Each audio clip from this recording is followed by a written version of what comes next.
বন্ধুরা, আজকে আমরা এই ভিডিওতে আলোচনা করব কিভাবে একটি লোক কোরবানি দিয়ে এবং তার পাড়া প্রতিবেশী থাক দূরের কথা নিজের ভাইকে পর্যন্ত সে কোরবানিতে শরিক করেনি এবং এই নির্মম ঘটনা সম্পর্কে আমরা আজকে আলোচনা করব। বন্ধুরা, আমাদের দেশে এমন অনেক লোক আছে যারা কোরবানি দেওয়ার জন্য আগ্রহ দেখায়, কিন্তু তারা কোরবানি এমন ভাবে দেয় যেন তারা এই কোরবানি দিতে পারে আর কেউ দিতে পারে না। কিন্তু দিন শেষে দেখা গেল যে যে সকল লোকে কোরবানি দিচ্ছে তারা কেউ আল্লাহ তাআলার ইবাদত কিংবা নামাজ সঠিকভাবে পালন করতে পারছে না। এই সকল মানুষ কিন্তু কোরবানি দেওয়ার জন্য অত্যন্ত আগ্রহ প্রকাশ করছে, কিন্তু এই সকল মানুষের কোরবানি কি আদেও আল্লাহ তাআলার দরবারে কবুল হচ্ছে না কবুল হচ্ছে না। আসলে কোরবানি আল্লাহ তাআলার এক নেয়ামত স্বরূপ। হযরত ইব্রাহিম আলাইহিস সালাম যখন তার পুত্র সন্তানকে কোরবানি দেওয়ার জন্য প্রস্তুত করেছিলেন, তখন আল্লাহ তাআলা জিব্রাইল আলাইহিস সালামকে নির্দেশ দিলেন যে, হে জিব্রাইল, আমার নবী ইসমাইলকে রক্ষা করো, যে ইব্রাহিম তার সন্তানকে জবাই করার মাধ্যমে আমাকে সন্তুষ্ট করার চেষ্টা করছে। তখন জিব্রাইল আলাইহিস সালাম অতি দ্রুত গিয়ে তার পুত্র ইসমাইলকে সরিয়ে নিলেন এবং সেই জায়গায় একটি পশুকে রেখে দিলেন, যার মাধ্যমে তখনকার আমল থেকে আমাদের জন্য কোরবানি আল্লাহ তাআলার নির্দেশনা অনুযায়ী পালন করছে। কিন্তু কোরবানি হযরত আদম আলাইহিস সালাম থেকে শুরু হয়েছে, সে বিষয়ে আমরা অন্য একটি ভিডিওতে আলোচনা করব। আপনারা যদি সেই ভিডিওটি চান তাহলে অবশ্যই আমাকে কমেন্ট করে জানাতে পারেন, আমি আপনাদের জন্য সেই ভিডিওটি বানিয়ে ইউটিউবে আপলোড করব।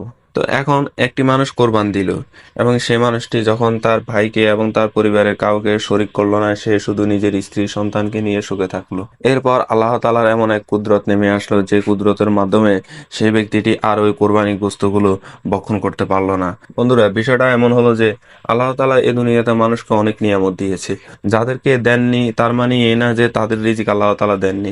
দুনিয়াতে এমন অনেক মানুষ দেখা যায় তারা প্রত্যেকটা মানুষের কোরবানি দিচ্ছে, কিন্তু আশেপাশে অনেকে কোরবানি দিতে পারছে না। তার মানে এই নয় যে তারা খেতে পারবে না। আল্লাহ তাআলা ওই ব্যক্তির মাধ্যমে তাদের রিজিকের ব্যবস্থা করে দিয়েছেন। মানুষ এটা বুঝতে হবে, কিন্তু মানুষে এটা না বুঝে গাফলতি করে ফেলে। আমাকে আল্লাহ তাআলা কোরবানি দেওয়ার সামর্থ্য দিয়েছে এবং আমি এই গোস্তগুলো ভক্ষণ করব, আর কেউ এগুলো যেন খেতে না পারে। এগুলো মানুষের একটি ভুল ধারণা। এই সকল ভুল ধারণার কারণে মানুষ বিভিন্ন বিভ্রান্তিতে পড়ে যায়। তো সে লোকটির শেষে কি হলো? সে লোকটি সেই গোস্তগুলো কেন ভক্ষণ করতে পারলো না? সে লোকটির এমন করুণ অবস্থা কেন হলো? এবং সে লোক কেনই বা তার গোস্তগুলো তার পরিবার সহ কেউ খেতে পারলো না? বন্ধুরা, তার পাড়া প্রতিবেশীর মধ্যে একটি পরিবার এরকম ছিল, যে পরিবারটি অনেক আশা নিয়ে বসে আছে এবং তারা সকাল থেকে বিকাল পর্যন্ত গড়িয়ে বসেই রইল। কেননা তারা অনেক আশাবাদী ছিল যে ভাই আমাদের জন্য অবশ্যই কোরবানির গোশত নিয়ে আসবে, কিন্তু তারা কেউ আসলো না। এবং তাদের পরিবারের ছোট ছোট কিছু বাচ্চা ছিল, সেই বাচ্চাগুলো কিছুক্ষণ পরে পরে জিজ্ঞাসা করে যে, বাবা, এমন একটা ঈদের দিন আমরা কি কোরবানির গোশত খেতে পারবো না? তখন তার বাবা বলে, কেন খেতে পারবো না? অবশ্যই খেতে পারবো। তোমার জ্যাঠা যদি কোরবানির গোশতগুলো নিয়ে আসে তাহলে আমরা অবশ্যই সেগুলো রান্না করে খাবো। কিন্তু বিকেল গড়িয়ে সন্ধ্যা এলো, সন্ধ্যা গড়িয়ে রাত এলো, কেউ তাদের জন্য গোশত নিয়ে এলো না। এবার এই ছোট ছোট বাচ্চার বাবাটি ঘর থেকে বের হয়ে তার ভাইকে জিজ্ঞাসা করলো, ভাইয়া, আপনি তো জানেন আমরা কোরবানি দিতে পারিনি, আপনি কি আমাদের কথা ভুলে গিয়েছেন?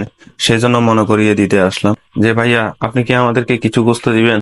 তখন তার ভাই তাকে দূর দূর করে তাড়িয়ে দিল এবং তারা সারা রাত গোশত ভক্ষণ করতে লাগলো।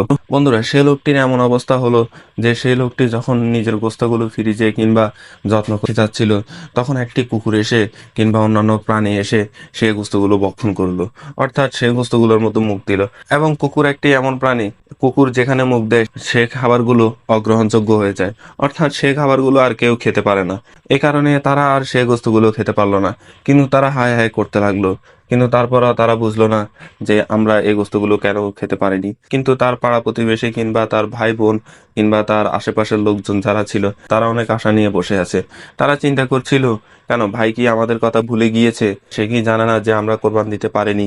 এই সকল চিন্তাতে তারা চিন্তিত হতে লাগলো এবং তারা গিয়ে যখন জিজ্ঞাসা করলো, ভাই, আপনি তো জানেন আমরা কোরবানি দিতে পারিনি, এজন্য কি আমরা কোরবানি গোস্তগুলো খেতে পারবো না?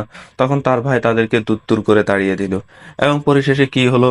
সে কোরবানির গোস্তগুলো সে নিজেও ভক্ষণ করতে পারলো না। বন্ধুরা, আমাদেরকে দেখতে হবে আল্লাহ তাআলা যখন আমাদেরকে কোনো নিয়ামত দান করে তার মধ্যে অবশ্যই কোনো না কোনো কারণ আছে। আপনারা ঘুরে ফিরে দেখতে পারবেন যে প্রত্যেক সমাজে, প্রত্যেক পরিবারে কিংবা প্রত্যেক বাড়িতে সকল মানুষে কোরবানি দিতে পারে না।